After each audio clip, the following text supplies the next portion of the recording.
네, 대구시 교육청 2021년 하반기 급식 종사자 연수 두 번째 시간인 개인위생 관리에 대해서 진행하도록 하겠습니다. 이번 시간에는 건강 확인, 조리 종사자 위생 관리, 그리고 복장에 대해서 이야기하도록 하겠습니다. 건강 확인에 대해서 설명하도록 하겠습니다. 네, 식품위생법 시행규칙 제50조에 따라서 다음 질병에 걸린 사람은 조리 업무에 종사할 수 없습니다. 마시는 물 또는 식품을 매개로 발생하고 집단 발생의 우려가 큰 감염병인 콜레라, 장티푸스, 파라티푸스, 세균성 이질, 장출혈성 대장균 감염증, A형 감염 등을 보유하고 있거나 결핵 환자인데요. 비감염성인 경우는 제외합니다. 그리고 피부병 또는 그 밖의 화농성 질병을 가진 사람은 조리 업무를 할 수 없습니다. 학교급식 위생관리 지침서에서는요, 매일 조리 작업 전에 영양교사나 영양사는 급식 종사자의 건강 상태를 확인하도록 하고 있고요. 급식 종사자는 건강 문진표를 작성하고 만일 건강에 이상이 발생할 경우에는 바로 관리자인 영양교사나 영양사에게 보고해야 합니다.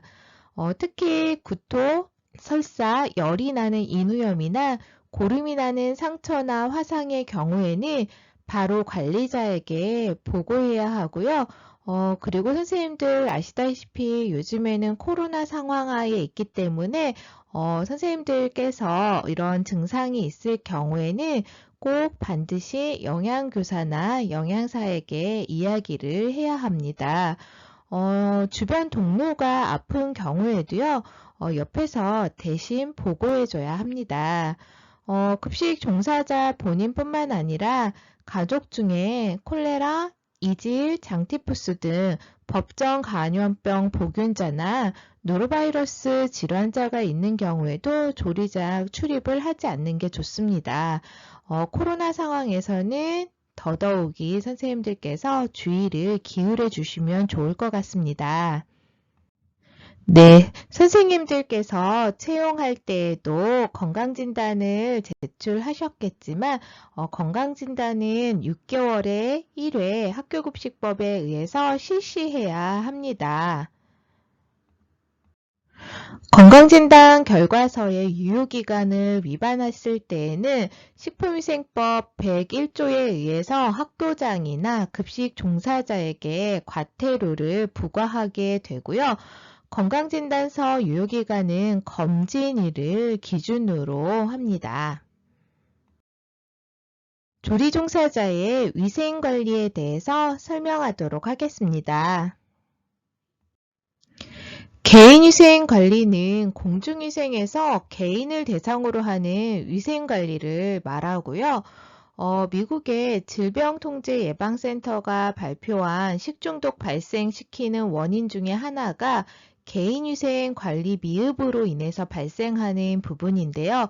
무엇보다 화면에 보이는 세 가지를 준수하시는 게 중요합니다.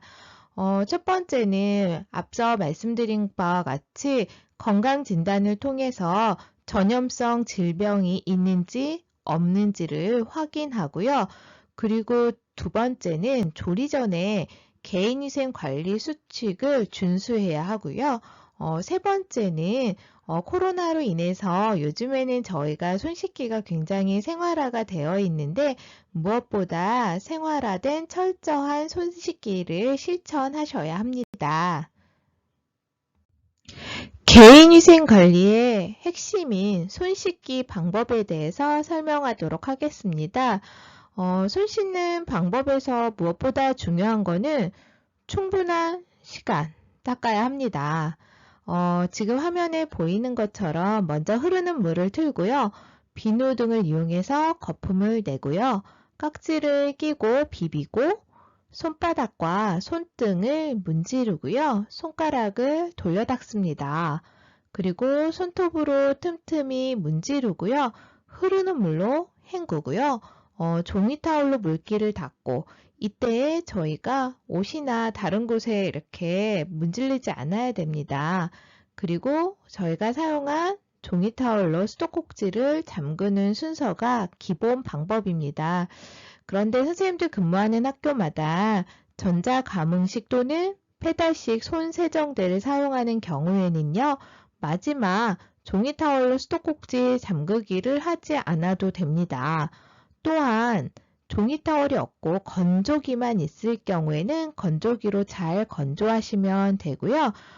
우리가 요즘에도 손소독제 많이 사용하잖아요.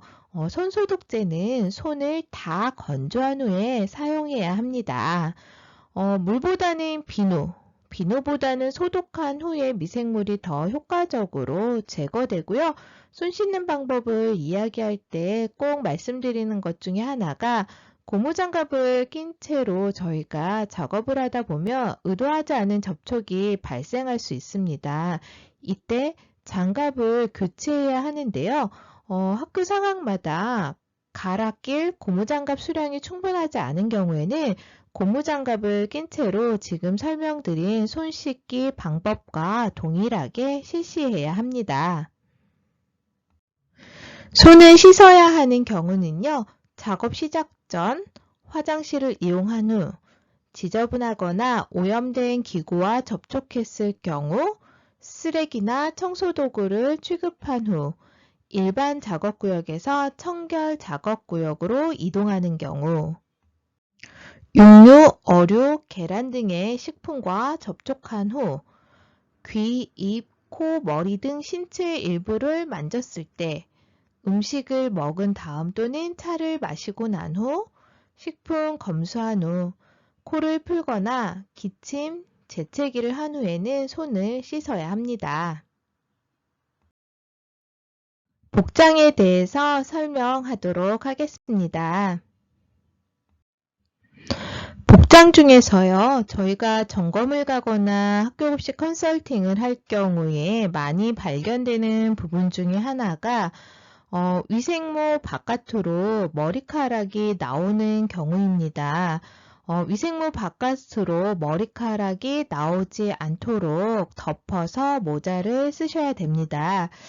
이때 질문을 주시는 것 중에 하나가 망사 모자를 써도 되나요? 지금 보이는 이런 화면을 보시면은 이런 게 이쪽 부분에 망사로 되어 있는 모자들도 있기는 합니다. 망사로 되어 있다 하더라도요, 머리를 전체 덮으시고 착용을 해야 합니다. 또한 매니큐어를 바르지 않아야 하고요. 요즘에 젤네일이나 이런 인조 손톱이나 이런 것들을 많이 사용하는 경우가 있는데요. 저희가 이러한 것들이 조리 중에 이물로 음식에서 발견될 수 있기 때문에 바르지 않아야 합니다. 또한 지나친 화장이나 향수는 피하고요. 시계, 반지, 목걸이, 귀걸이, 팔찌 등의 장신구 같은 경우에도 착용을 해서는 안 됩니다. 위생복의 색상은 오염 상태를 저희가 육안으로 확인할 수 있도록 가급적 흰색이나 밝은 색을 착용하기를 권장하고요. 그리고 저희가 식품위생법이 개정이 되어서 마스크는 조리 시작부터 배시까지 착용하셔야 합니다. 위생화를 신고 외부로 나가거나 화장실 출입을 하지 않도록 선생님들께서 관리를 해주셔야 합니다.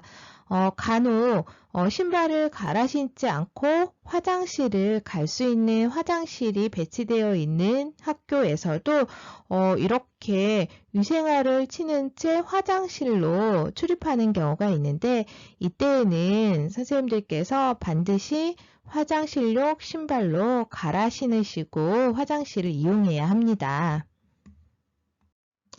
네, 앞치마와 고무장갑은 용도별로 구분해서 착용해 주시면 좋을 것 같고요. 지금 전처리용과 청소용이 유사하게 보이는데 선생님들 다른 색깔로 보시면 좋을 것 같아요. 네, 그래서 용도별로 다 구분 사용해서 착용을 하고요.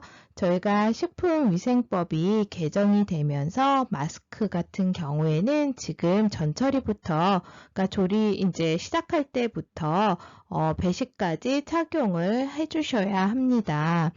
그리고 이제 청소 부분에 있어서 질문 주시는 선생님들 있는데요.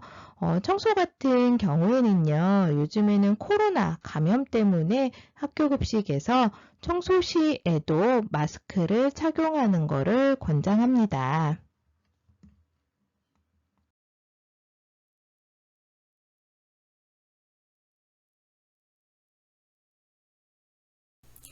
네, 두 번째 시간 개인위생 관리는 이것으로 마무리하도록 하겠습니다. 고맙습니다.